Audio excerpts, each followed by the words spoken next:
biofilme começa a ser formado com a deposição da película adquirida, que é proteínas, que é uma camada de proteína, glicoproteínas salivares e fluido gengival, que são depositados sobre a superfície do dente. Isso a gente está mostrando com essa parte rosa em volta. Claro que essa é uma parte ilustrativa, porque, na verdade, ele é uma camada transparente que envolve o dente. Em cima dessa película é onde começa a formação do biofilme, onde vai se construir o biofilme. Esse biofilme, ele começa a ser construído após de 1 a 8 horas depois da escovação. Esse biofilme ele é comum em sulcos e fissuras, em implantes, tem que ser superfícies sólidas.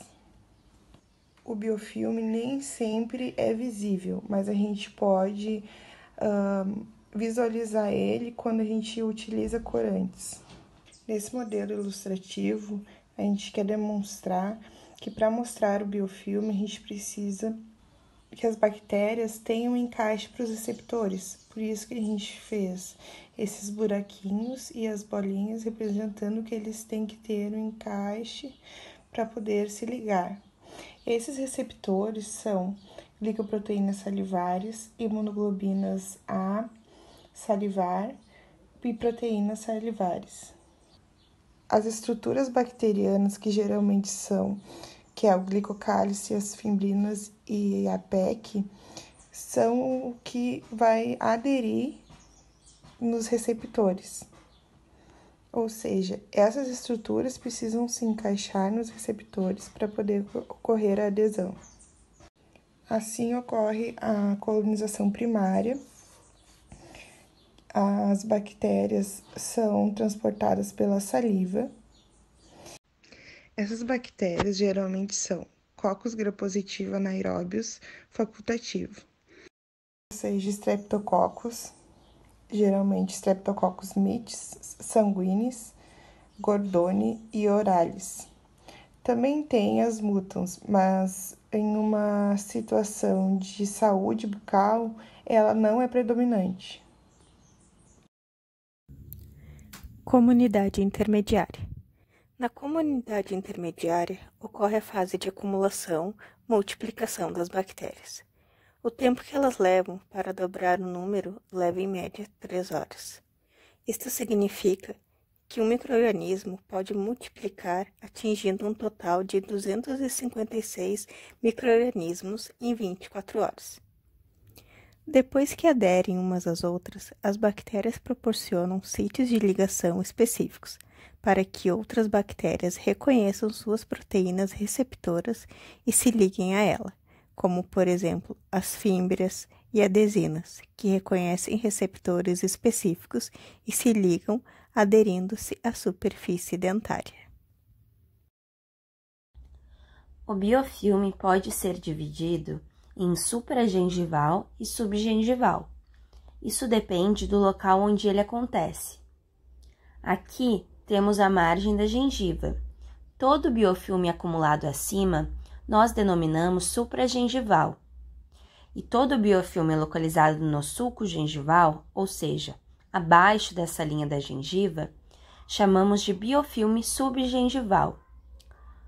O biofilme supragengival pode ser controlado com a utilização da escova, enquanto que a subgengival com o uso de fio dental. Comunidade clímax. Após a multiplicação das bactérias já existentes e a adesão de novos micro-organismos, irá iniciar a fase de maturação do biofilme.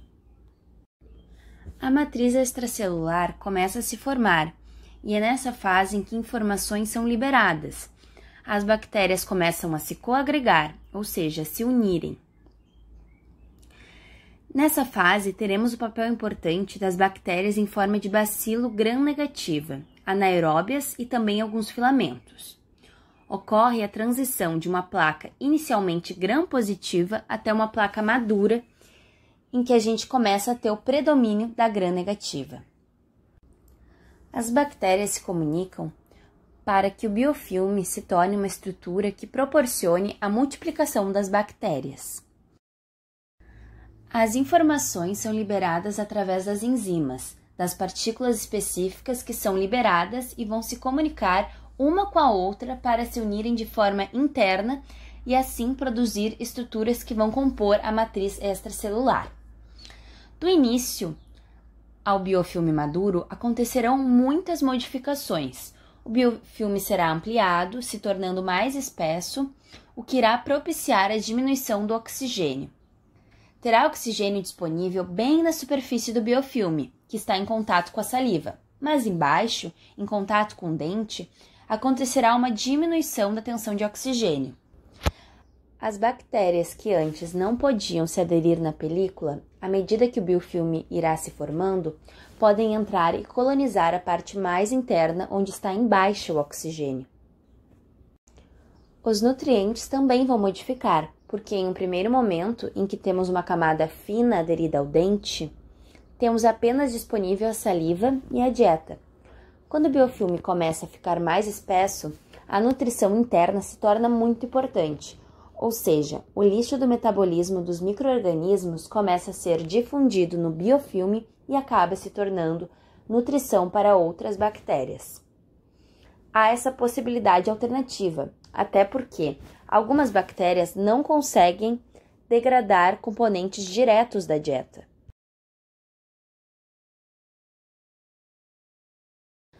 Após a fase de maturação, irá iniciar a fase de dispersão. Algumas bactérias começam a explorar outros locais. Começa a ocorrer a falta de alguns nutrientes, então elas são dispersadas em algum ambiente próximo para poder colonizar toda aquela superfície de uma forma geral. Isso acontece muito com a mutans. Ela é muito desprendida para atacar toda a superfície dentária.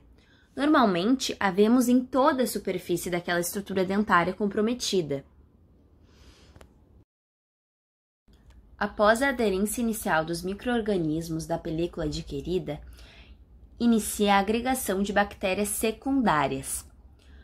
Começa a maturação desse biofilme através da formação da matriz celular com aquelas várias propriedades e as bactérias que estavam lá na parte inicial do biofilme passam a não ter tanto alimento disponível, já que muitas outras estão em contato com aquele alimento.